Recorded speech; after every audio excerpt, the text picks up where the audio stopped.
Tayo po'y dumako sa ating pag-aaral ng salita ng Panginoon. To watch or not to watch ang laban ni Pacquiao.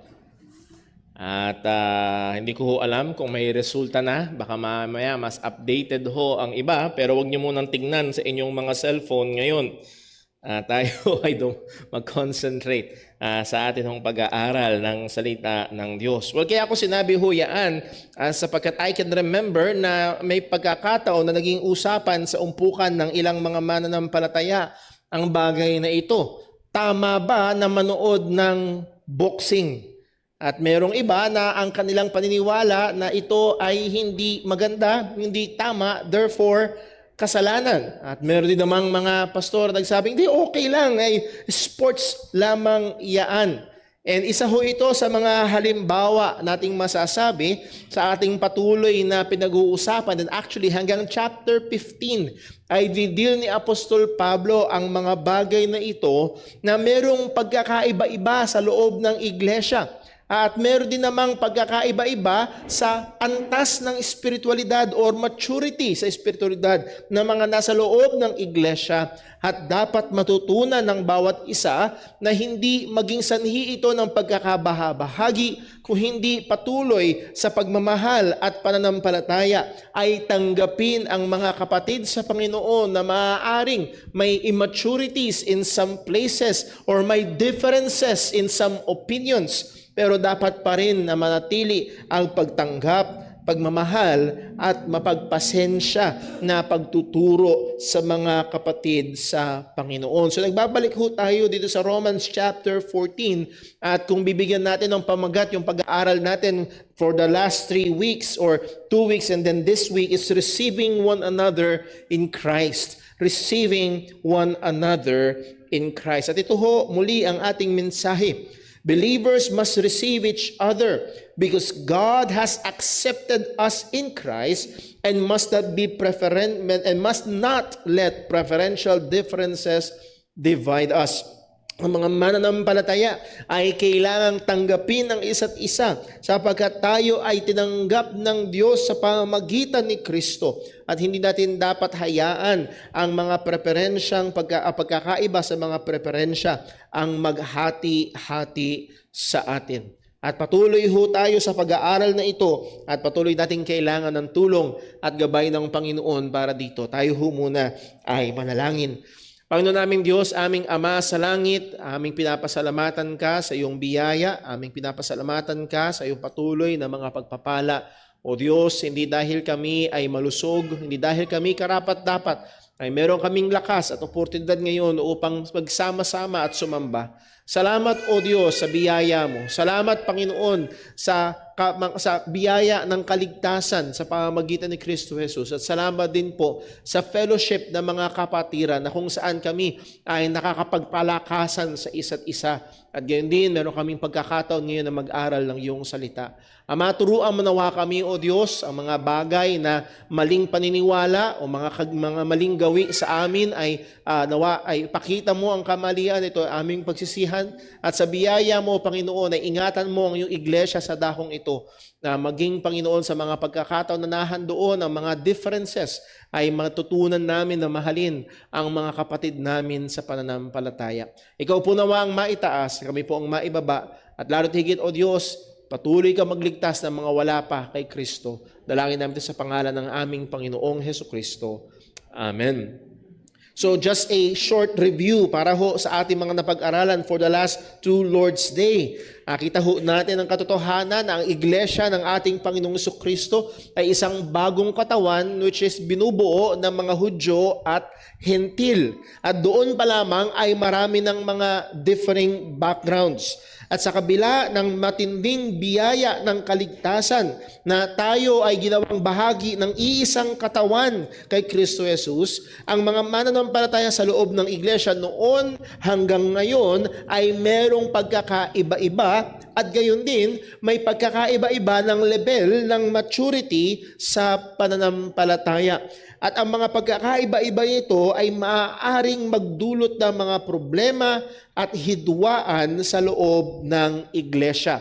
By the way, isa sa patuloy ko hong binibigyan ng linaw and hopefully tumatak sa atin, ang dinidilho natin dito ay walang kinalaman sa mga maliwanag na katotohanan sa Biblia patungkol sa ebanghelyo ng ating Panginoong Hesukristo. Sapagkat si Apostol Pablo man, nung siya'y nagdinil niya ang problema sa Galacia, na kung saan ang mga mananampalataya ay nahuhulog or ang mga tao sa mga churches sa Galacia ay unti-unting aakit na mga nangangaral ng ibang ebanghelyo, matapang na salita ang sinabi ni Apostol Pablo. Ang sabi niya sa Galatians chapter 1, kung kami man o anghel ay mangaral ng ibang ebanghelyo kaysa sa natanggap niyo, hayaan niyo silang matakwil. So muli ay walang lugar ng anumang discussion para doon. Sa Galatians chapter 4 verse 10, just an example, ang sabi, ye observe days and months and times and years.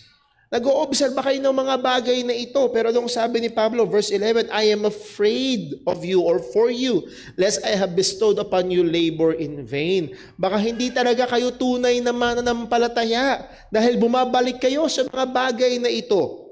Pero pagdating sa Romans chapter 14 verse 5 na isa sa mga titingnan natin ngayon, one man estimate one day above another, another estimate every day alike. Let every man be fully persuaded in his own mind. So magkaiba ang dealing ni Apostol Pablo. Sa Galatians, dinil niya ito ng may katindihan na sabi nga ng iba ay merong talim sa salita ni Apostol Pablo. Bakit? Sapagkat sa Galatia, it was a gospel issue.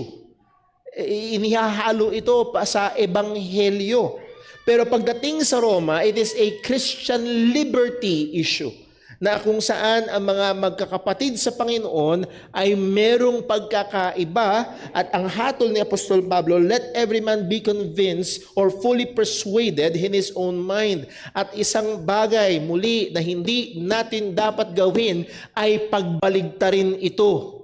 Na pagdating sa ebanghelyo, ang sasabihin natin, well, kanya-kanya yan. Pero pagdating sa mga preferences, ay humahatol tayo agad sa iba. So let not that be. At nahandoon dapat ang pag-exercise natin ng spiritual discernment sa mga issues. Kung ito ba ay tinatawag dating primary or secondary, even tertiary issues sa loob ng iglesia. So hindi natin tinatalakay ang pagkukompromiso ng mga biblikal na katotohanan, lalo't higit ng ebanghelyo ng kaligtasan, pero ating binibigyang pansin ang mga bagay na maaaring dahil sa kakulangan ng kaalaman o paglago ng isang mananampalataya ay merong pagkakaiba-iba sa loob ng iglesia. So as we have said, maraming tao sa loob ng church, iba't iba ang background ng kanilang pinanggalingan, and then within that ay meron ding iba't ibang level ng maturity sa pananampalataya. Kaya ang sabi ni Pablo sa chapter 14 verse 1 ng Romans chapter 14, him that is weak in the faith. So please take note, ang binibigyang pansin ay isang taong in the faith. Yun yung premise. Ito ay kapatid. Ito ay mananampalataya siya pero may kahinaan. Ano ang utos? Receive ye. And so, yung in contrast, yung weak, ang contrast niya na yung strong, sinakausap pangunahin ni Apostol Pablo ay yung malalakas sa pananampalataya, that they should receive yung weak sa pananampalataya. Pero hindi sila tatanggapin in doubtful disputations, or that is para kumbaga yariin sila dun sa kahinaan nila or hatulan sila dun sa kahinaan nila. Isang example, as we have stated last Sunday, sa 1 Corinthians chapter 8 verse 6. Muli, gusto ko lang ho talagang mailagay sa ating isip sapagkat ang daling dumulas na pag hindi ho natin naiset ng maayos ang konteksto nito ay ma-misinterpret at ma-mishandle natin ang mga talata. 1 Corinthians chapter 8 verse 6, but to us who there is but one God. That is important, yes? Meron lamang iisang Diyos. Anong application nito? The Father of whom are all things, and we are in Him, and the one Lord Jesus Christ, by whom are all things, and we by Him. Verse 7, ang sabi ni Apostol Pablo, but there is not in every man that knowledge. So merong mga Kristiyano na kulang sa kaalaman. May mga Kristiyano na yes, nanampalataya na sila sa Ebanghelyo, pero pagdating sa mga Diyos-Diyosan, meron pa ring residue, dahil for so many years doon sila lumaki. At akala nila ay meron pa ring mga kapangyarihan at meron pa ring mga magagawa ang mga ito. Anong sabi? For some with conscience of the idol unto this hour, eat it as a thing offered unto an idol. Muli, yung idol na yun ay wala.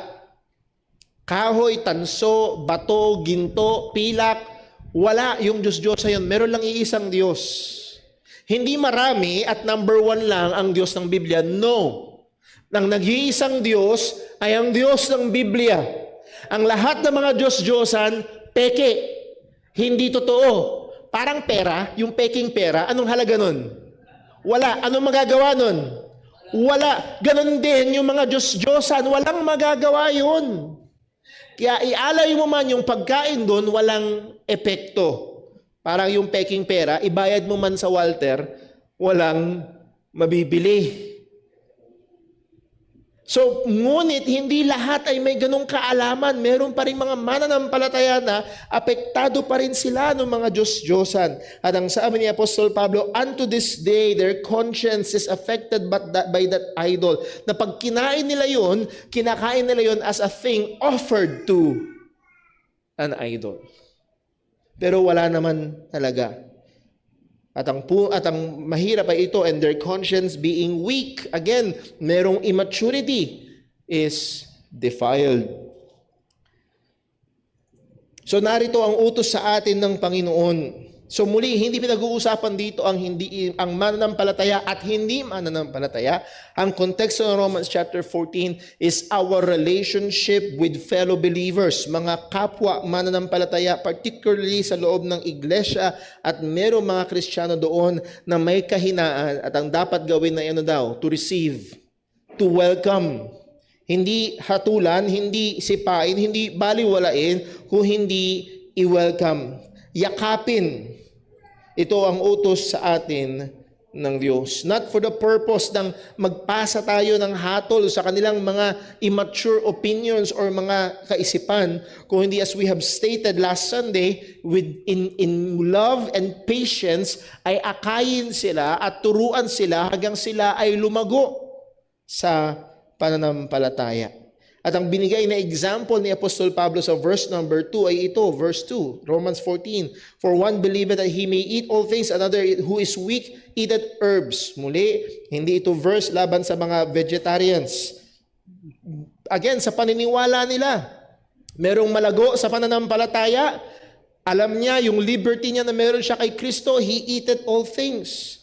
Meron din naman sa kanyang paniniwala at kakapusan o kahinaan, ang kinakain niya lang ay gulay.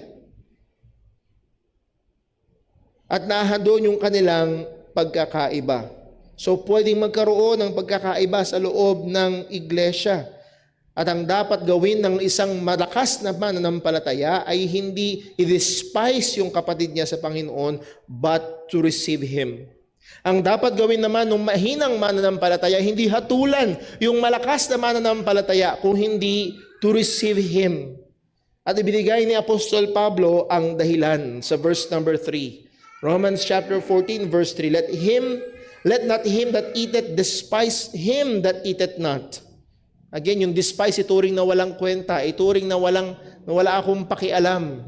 Ay, basta ako, may liberty ako in Christ, wala akong paki sa'yo. Hindi daw dapat ganun. And then sa kabilang banda, let not him which eateth not judge him that eateth. Yun namang mahina na hindi kumakain, wag hatulan yung kumakain. Ay, hindi, karnal yan. Baka hindi nga ligtas yan. Hinahatulan yung kapatid sa Panginoon. At anong binigay na rason ni Apostol Pablo? Bakit huwag? For God hath received him. This is the point. Yung tinanggap ng Diyos dahil kay Kristo ay dapat tanggapin din naman natin. Nakuha natin? Yung tinanggap ng Diyos dahil kay Kristo ay dapat tanggapin din naman natin. Mahalin din natin. Yes, maaaring due to maturity or immaturity, ay may pagkakaiba sa ilang mga bagay. Maaari may pagkakaiba sa doctrine of election, maaari may pagkakaiba sa eschatology, maaari may pagkakaiba sa ilang mga bagay due to immaturity or lack thereof. But if that person was received by God, tinanggap siya ng Diyos sa pamamagitan ni Kristo, ay dapat tanggapin din naman natin. Muli, hindi natin tatanggapin yung hindi natin tatanggapin yung mali. Maaaring may kulang sa kaalaman, pero tatanggapin natin yung kapatid. At malaking pagkakaiba yun. Because I have experienced personally, kaya ako tumigil na ako sa online, napupuyat lang ako sa pakikipagbalitaktakan sa online. Naranasan ko, nasabihan ako na kulang na lang diretso, hindi ka Kristiyano, hindi ka anak ng Diyos dahil naniniwala ka sa doctrine of election. Sabi ko sa kanya, Brad, magkapatid tayo sa pananampalataya. I-reply niya sa akin, hindi kita kapatid. Pambihira, delikado ka.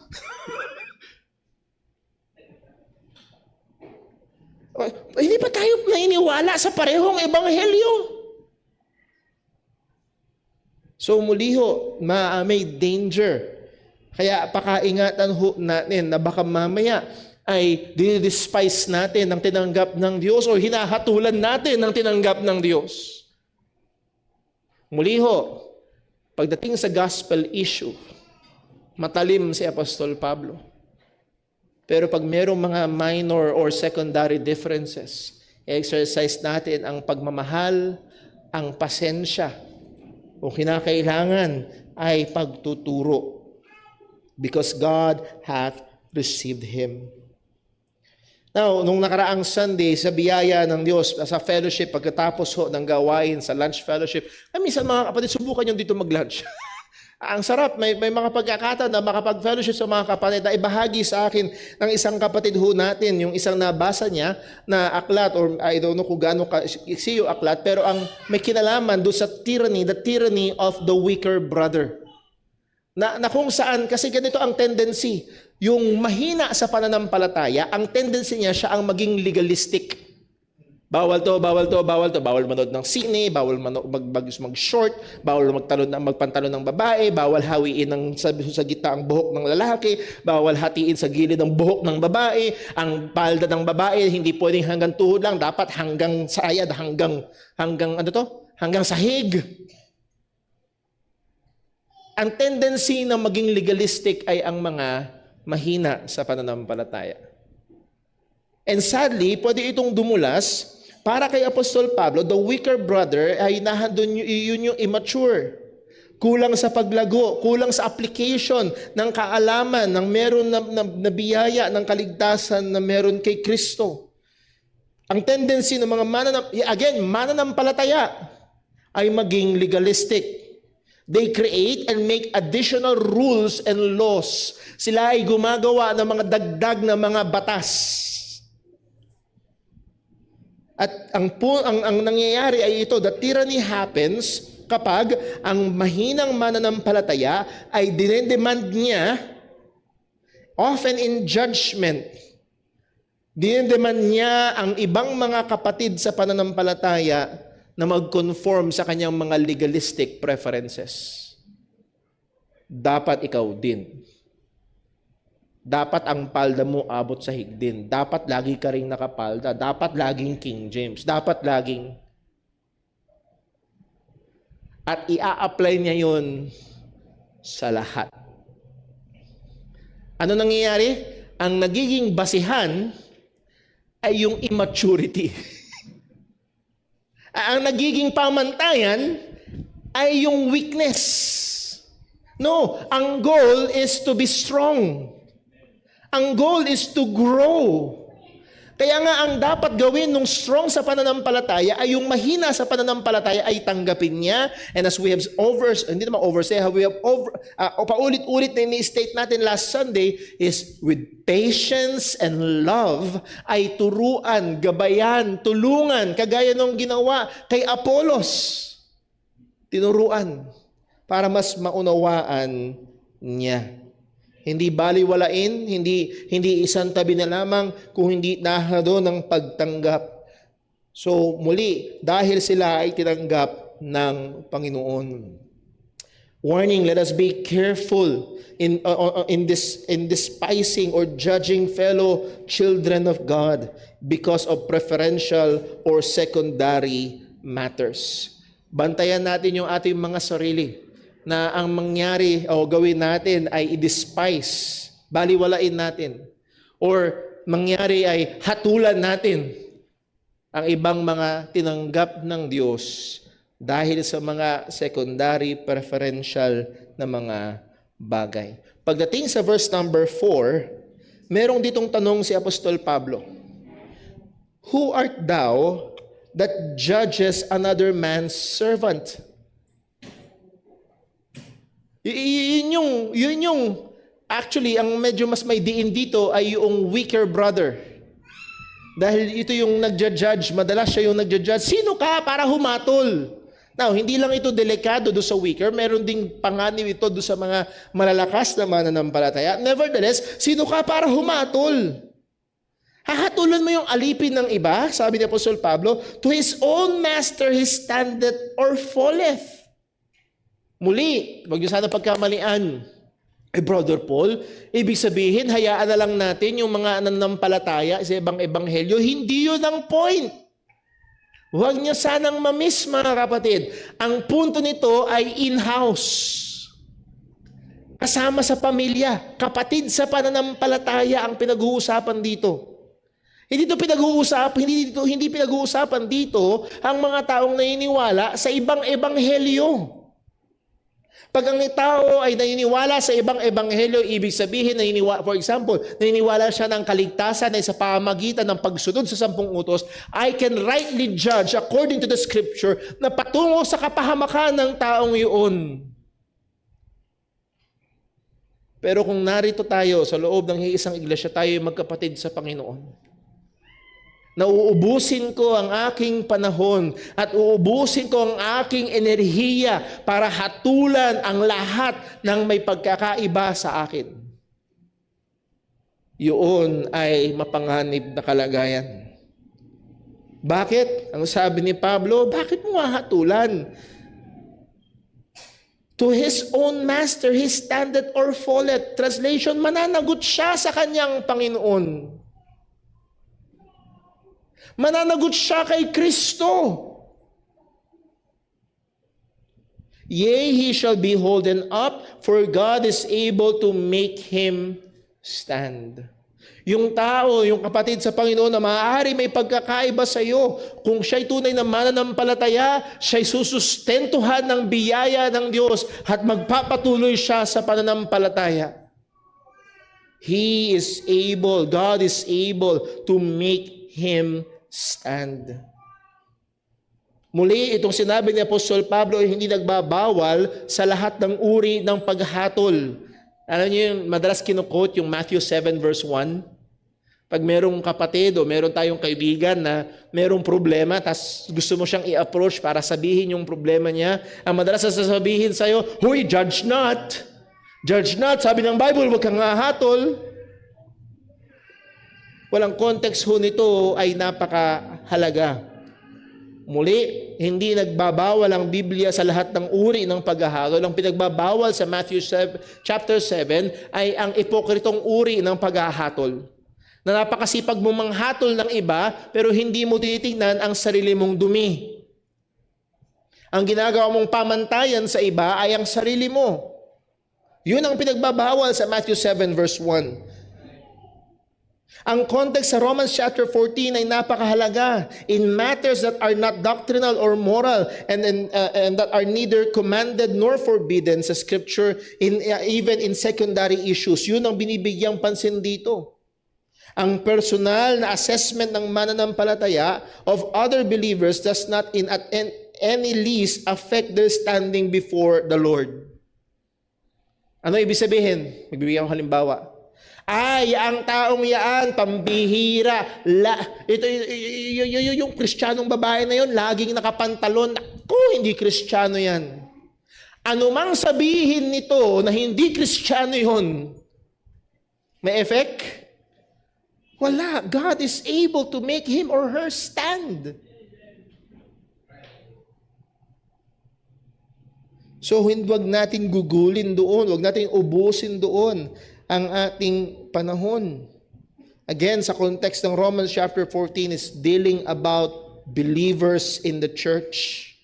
Hindi tayo ang final judge.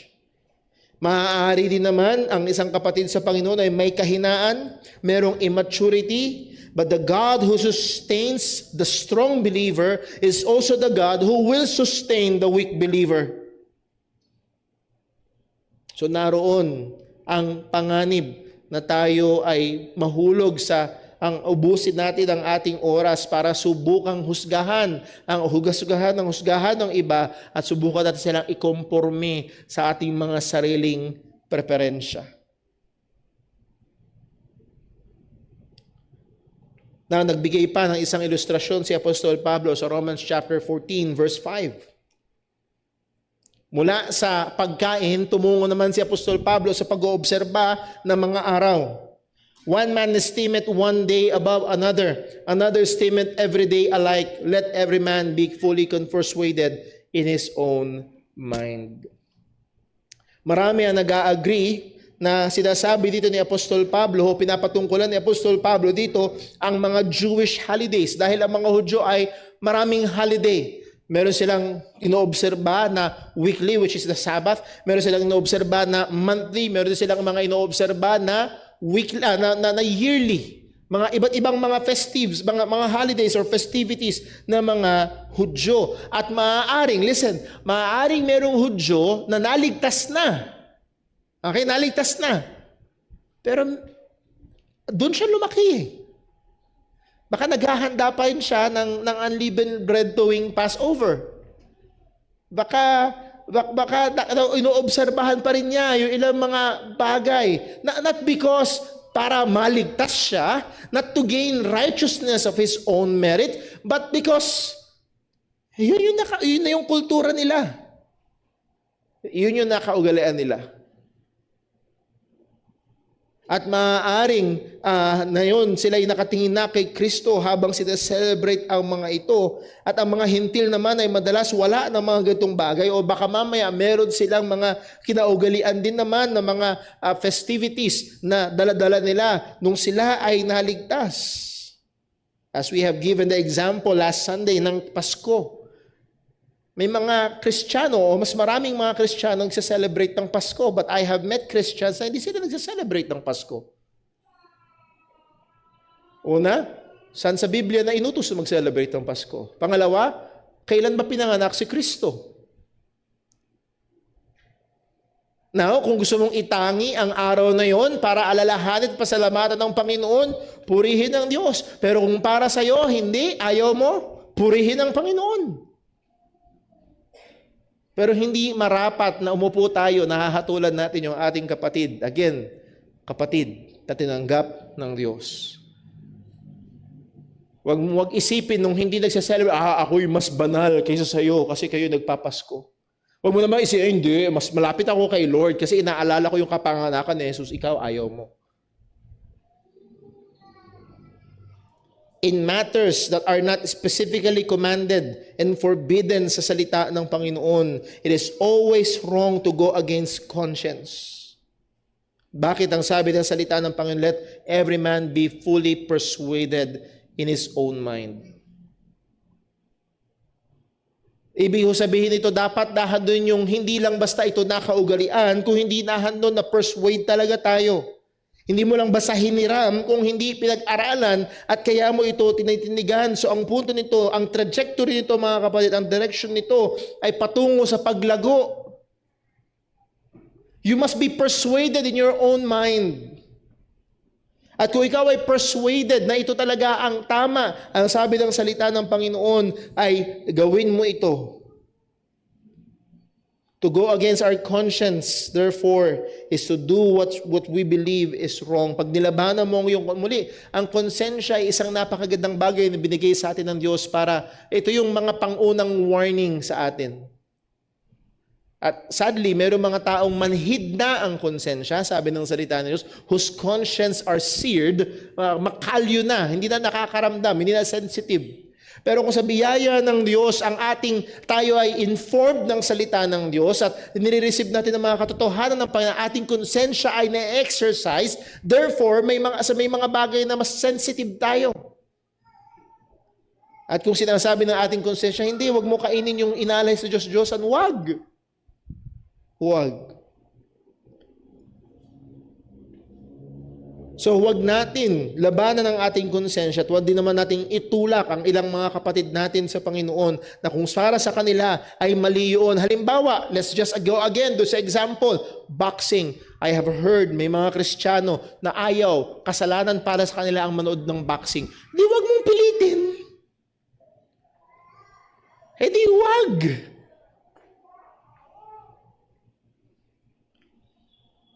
Huwag natin itulak sila laban sa kanilang konsensya. Huwag din naman natin silang hatulan. Yung mga nanonood ng boxing, yung mga ayaw manood, nanonood kayo ng boxing, napaka-brutal, mga karnal, baka hindi kayo ligtas. At hahatulan sila.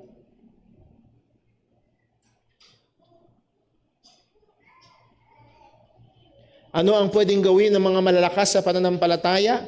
Again, to lovingly and patiently teach and guide yung mga nasa mahina pa sa pananampalataya.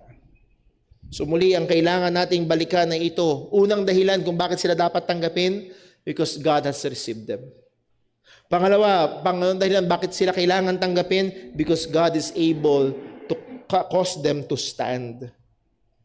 Ang Diyos ang nagsusustento sa kanila. Verse number 6, tingnan ho natin. He that regardeth the day, regardeth it unto the Lord, and he that regardeth not the day, regardeth to the Lord that he that regard it. He that eateth, he eateth to the Lord, and he that giveth, and he giveth God thanks. And he that eateth not to the Lord, he eateth not, and giveth God thanks. Bakit kailangan ito'y wag mong ibabad ang iyong sarili sa mga bagay na ito? Why? Because it is done for the Lord. Balikan natin muli yung celebration ng Pasko. Ang isang mananampalataya nagse-celebrate ng kapanganakan at pinapasalamatan ang Diyos sa pagparito ng tagapagligtas at niluluwalhati niya ang Diyos. It is done for the Lord. Maaaring meron din naman isang mananampalataya na hindi niya sineselebrate ang Pasko sa mga rason na kumbinsido siya na hindi dapat at ayaw niya, and then it is done for the glory of the Lord. Anong kailangan natin gawin? Kailangan natin tanggapin ang ating kapatid sa Panginoon. Ang mahina ay kailangan tanggapin, gabayan na may pagmamahal, at ang malakas naman ay hindi dapat baliwalain ang may kahinaan, at ang mga mahina ay hindi dapat hatulan ang may kalakasan sa pananampalataya. Verse number 7.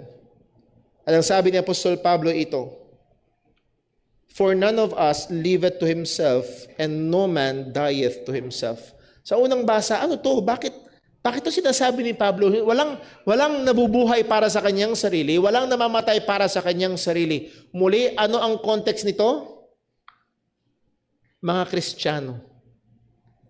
At malinaw sa mga Kristiyano, ang sabi ni Pablo, verse 8, ano ba para saan ba nabubuhay at para saan ba namamatay ang mga Kristiyano? Verse 8, for whether we live unto the Lord, and whether we die unto the Lord. Whether we live therefore or die, we are the Lord's. Ito'y para sa mga mananampalataya. Ang ina-assume dito ay ang mga mahihina at malalakas na mananampalataya, they are both the Lord's. Kaya yung ginagawa ng mahinang mananampalataya ay para sa Panginoon. Kaya yung ginagawa ng malakas na mananampalataya ay para sa Panginoon. Ano man yung ating ginagawa, whether therefore we live or die, we are the Lord's. Tignan ho natin, sinakop ni Apostol Pablo, saan may hangover yung mga Kristiyano? Sa maliliit na mga bagay-bagay. Pero sinakop ni Apostol Pablo, binigay niya yung pinakamalaki, living and dying. It's for the Lord's. Eating or not eating, for the Lord. Observing this day or not observing this day, it's for the Lord. We are the Lord's. Hindi yung malakas lamang, hindi yung mahina lamang. Pareho silang hindi nabubuhay sa kanilang sarili, kundi para sa Panginoon. Paano tayo naging sa Panginoon? Maliwanag ang sabi ni Apostol Pablo sa 1 Corinthians chapter 6, verse number 19. What know ye not that your body is a temple of the Holy Ghost which is in you, which ye have of God, and ye are not your own? Ang mga Kristiyano ay hindi na sa ating sarili. He said, hindi na tayo malayang mabuhay sa paraan na gusto natin. Ang sabi sa verse 1, for ye are bought with a price. Tayo binili ng may halaga. Tayo pagmamayari na ng Panginoon. Therefore, glorify God in your body and in your spirit, which are God's. Pangatlong rason kung bakit natin kailangan tanggapin ang isa't isa. Because whether weak or strong, we are the Lord's. Una, dahil tinanggap tayo ng Panginoon. Pangalawa, because it is God who sustains, able to make Him stand. Pangatlo, because we are the Lord's. Sinunod pa ito ni Apostol Pablo. Ginatungan pa niya ng matindi sa verse number 9. For to this end, para dito. Ano ito? That we may belong to God. For to this end, Christ both died and rose and revived, that He might be the Lord both of the dead and living. What end? Ang katotohanan o ang dulo na kung saan ang lahat ng mga mananampalataya kay Kristo ay pagmamayari ng Diyos. Kaya si Jesus ay namatay at muling nabuhay. What is that? The gospel. That He might be Lord both of the dead and the living. The gospel is not seen by the judging of the weak or the despising of the strong. Hindi nakikita ang gospel sa pagja-judge ng weak doon sa mga strong at sa pagdi-despise ng mga strong sa weak. Again, pwede itong i-elevate as a gospel issue at yun yung mapanganib. Pwede sabihin ng mahinang mananampalataya dahil hindi kita katulad, hindi ka Kristiyano. Pwedeng sabihin ng malakas na mananampalataya, ito, meron akong kaliyahan na ito dahil kay Kristo, dahil sa Ebanghelyo. Woo! Pero ang sabi ni Apostol Pablo, saan mas makikita ang Ebanghelyo? Sa pagtanggap natin ng both mahina at malakas. Dito nakikita ang Ebanghelyo ni Kristo. For to this end, Christ both died and rose and revived, and that He might be Lord both of the dead and the living. The gospel is truly seen by our loving acceptance and patient ministering to our brethren. Mas nakikita ang Ebanghelyo sa pagtanggap natin at pagpasensyang pagbiministeryo natin sa mga kapatiran na may kahinaan. Muli, gusto ko magbigay ng warning, hindi ito dapat gamiting lisensya ng mahina. Hindi pwede sabihin, Brother Paul, mahina ako, dapat tanggapin mo pa rin ako. Yes, tatanggapin kita, dahil mahina kang Kristiyano, pero sa biyaya ng Diyos, gagabayan kita para lumakas ng may pagmamahal. So again, Paul has given us 3 reasons already. God has received him, sa verse 3. Verse 4, God is able to make him stand, both weak and strong. And in verse 5, we are the Lord's, both weak and strong. Kaya kailangan nating tanggapin ang isa't isa. Verse number 10. Ito yung pang-apat na reason. But why dost thou judge thy brother? And why dost thou set at naught thy brother? Again, this is Apostle Paul addressing, kanyang kinakausap, pareho yung mahina at yung malakas. Anong ginagawa ng malakas? Anong ginagawa ng mahina? Hinahatulan yung malalakas. Anong ginagawa ng malakas? Binabaliwala yung mahihina. Pero gusto kong nakita niyo ho, yung binibigyang emphasis ni Apostol Pablo sa verse 10, but why dost thou judge? So yung kausap dito ni Apostol Pablo ay yung mahina, na judge yung malakas. Pero hindi yun sinabi ni Pablo. Ang sabi niya, why dost thou judge thy brother? Kapatid mo yan.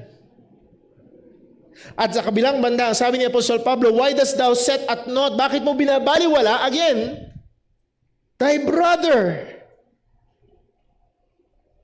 Kapatid natin yan sa pananampalataya, at muli, kung siya'y mananampalataya ng Ebanghelyo ni Kristo, sabi ng salita ng Diyos, tayo pinagkalooban ng karapatang maging mga anak ng Diyos. Yes, there may be differences. Pero kailangan nating tanggapin, mahalin yung mga tunay at kapwa natin mananampalataya ng Ebanghelyo. Muli, hindi ito panawagan na itolerate ang anumang kasalanan. Hindi yun ang issue dito. Kundi yung mga preferensya or yung kakulangan pa sa paglago sa pananampalataya ng iba. So again, the emphasis is this, that is your brother. That is your brother. Bakit daw? For we shall all stand before the judgment seat of Christ. Sapagkat lahat tayo ay tatayo at haharap sa Panginoon, at tayo ay tatanggap ng paghahatol ng Diyos. Hindi ito paghahatol ng Panginoon para kung saan tayo pupunta, sa langit o sa impyerno. No, tapos na yon. Ang ating kasalanan ay hinatulan na kay Kristo. Kaya ang sabi sa Romans 8 verse 1, there is therefore now no condemnation for those who are in Christ Jesus. Wala nang anumang hatol ang mga na kay Kristo Jesus. Pero itong sinasabi ni Apostol Pablo na tayo tatayo sa judgment seat ng ating Panginoong Jesus. Ang sabi sa 1 Corinthians chapter 3 verse 13, 1 Corinthians 3:13, for every man's work shall be made manifest, for the day shall declare it, because it shall be revealed by fire. And the fire shall try every man's work of what sort it is. Please take note, ang hahatulan ay hindi yung tao, kung hindi yung kanyang gawa. If any man's work abide, which he hath built thereupon, he shall receive a reward. If any man's work shall be burned, he shall suffer loss, but he himself shall be saved, yet so as by fire.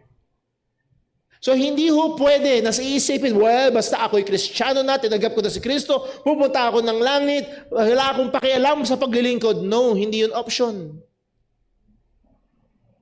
Kasi hahatulan ng Diyos, Kristiyano ka? Hahatulan ng Diyos kung paano tayo nabubuhay. Anong ginawa mo sa buhay mo? Anong ginawa mo sa pinagkatiwala ng Diyos? Anong ginawa mo sa lakas na binigay ng Panginoon? Sa mga resources na binigay ng Panginoon, hahatulan ng Diyos ang gawa ng ating mga kamay. Hindi for our eternal destiny, but ano daw? Yung ye shall receive a reward. Salvation is not a reward. Salvation is by grace. Pero yung reward na tatanggapin natin mula sa Panginoon, it is by works. At hahatulan ng Diyos yung works. So maaaring narito, natutukso tayo na hatulan yung ating kapatid sa Panginoon. Wag. Bakit? Kasi tatayo tayong lahat at hahatulan tayo ng ating Panginoon Hesukristo. Yung ating mga gawa. Verse number 11, Romans chapter 14, for it is written, nag-quote si Apostol Pablo sa Isaiah 45 verse 23, as I live, saith the Lord, every knee shall bow to me, and every tongue shall confess to God. Walang exemption. Huwag kang mag-alala kung inuubos mo ang iyong oras para i-judge ang bawat isang mananampalataya sa loob ng church at iyon ang ministry mo. You are the judge of the brethren. Huwag kang mag-alala. Luluhod ang lahat kay Kristo. Walang exempted.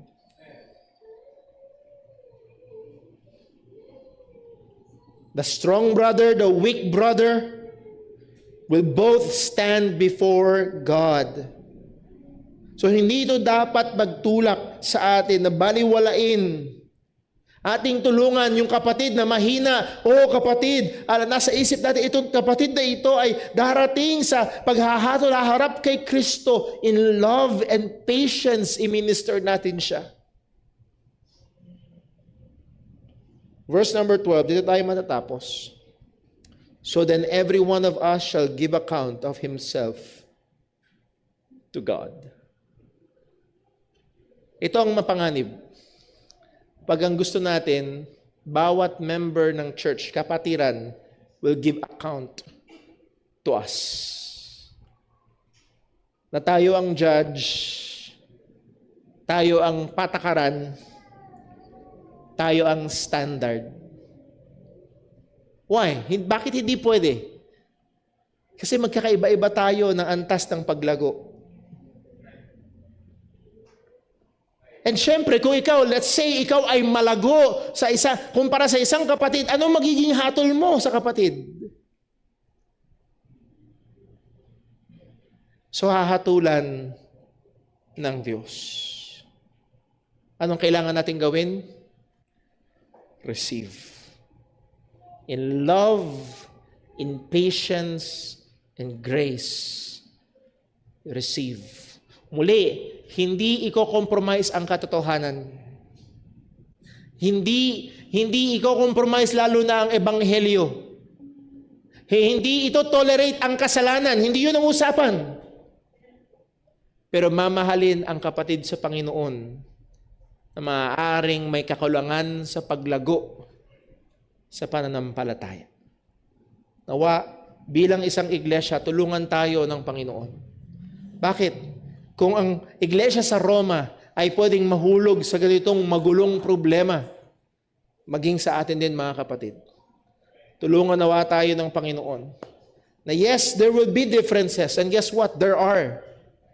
Bilang pastor, isa sa mga, bigat na dala-dala ko throughout the week. May kapatid na ganito, may kapatid na ganito, may tampuhan si kapatid na ganito, kay kapatid na ganito, so on and so on. May mga pagkakataon na may kakulangan sa paglago, may ibang preferensya. As we have said kanina sa Sunday School, baka talaga hindi mo lang type. Hindi kasalanan, pero hindi mo lang type. At minsan nagiging problema na sa loob ng church. Nawa, ang maging default ng ating iglesia is to receive, to love. Again, sana maging malinaw, hindi ito tolerate ang kasalanan. Hindi i-compromise ang gospel, pero mamahalin ang kapatid kay Kristo. Let's pray. Panginoon naming Diyos, aming Ama sa langit, tulungan mo nawa kami. Tulungan mo nawa kami na mas maunawaan pa at tulungan mo nawa kami na may apply ang mga katotohanan na ito. At Lord, bantayan mo kami. Bantayan mo, O Diyos, ang mga mananampalataya na maaaring nahandoon ng kalaguan, kalakasan, Panginoon. Tulungan mo nawa po na lalo pang maging gracious and patient sa mga kapatiran na nahandoon ng maaaring kabagalan o kakulangan sa paglago.